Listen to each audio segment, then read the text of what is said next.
Hi, and welcome to The Practical Chef. On today's episode, we'll be doing Mega Nachos, which is a chicken bacon nacho with all of the good stuff on it. Alright, so today's ingredients, we'll be using some chopped bacon,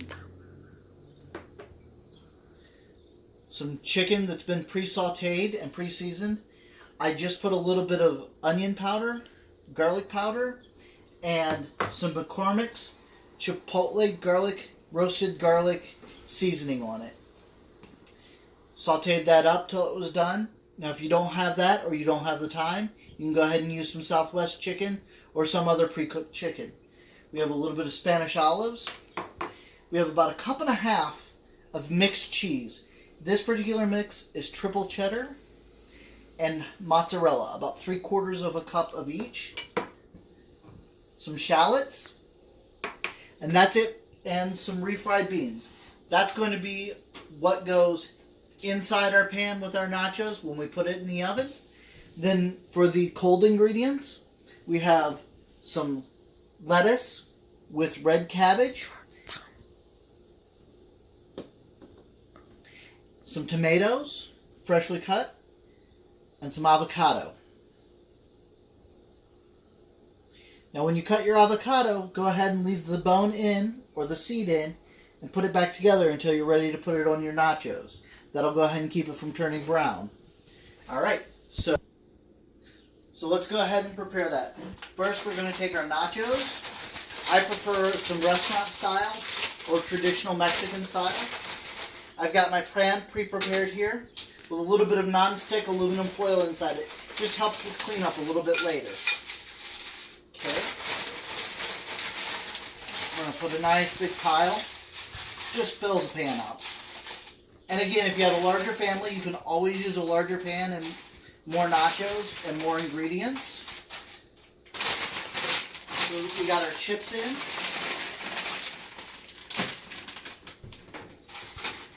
Next, we're going to add, we are going to add our refried beans.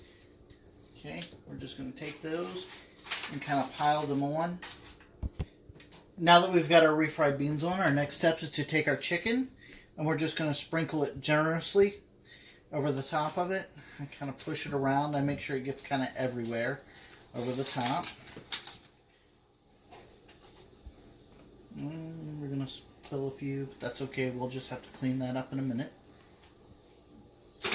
There you go. After we do that, we take our bacon, and again, we're just going to sprinkle that over the top of it, and just get it everywhere. Don't worry if it does, some of it falls down into the nachos, that's okay. Then, we're going to take our olives. I put my olives in because when they cook, they add a little bit of flavor to it. I'm just going to sprinkle some olives on there. Just like that. Kind of spread them around. Spread them around.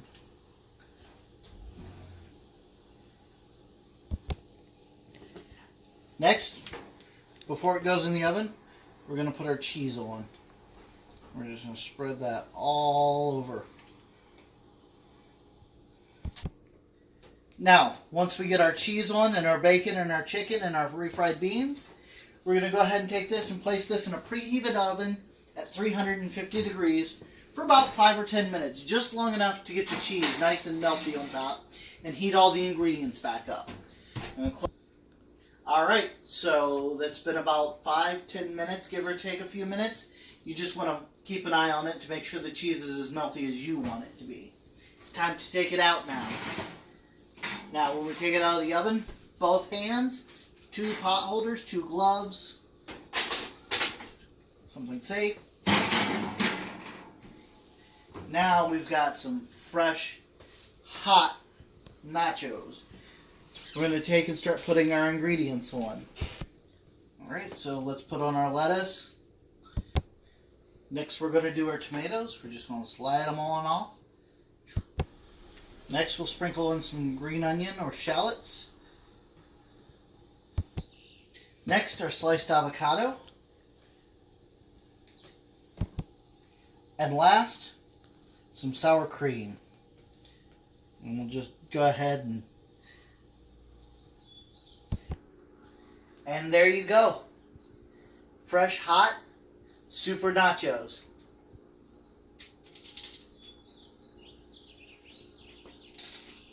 Mmm.